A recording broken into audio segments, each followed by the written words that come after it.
watch this video. Una is 2 scoops ng natural honey. Okay, scoops is ibig sabihin tablespoon ha.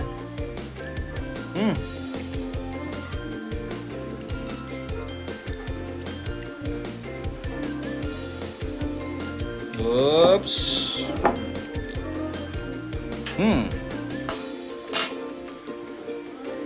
And then soya.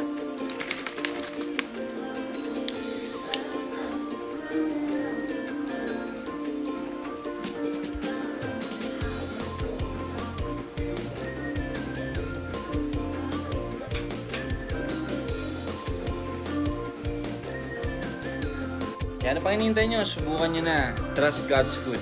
Always be the best version of yourself. Purpose over pleasure. God is within us. Be limitless. Salamat!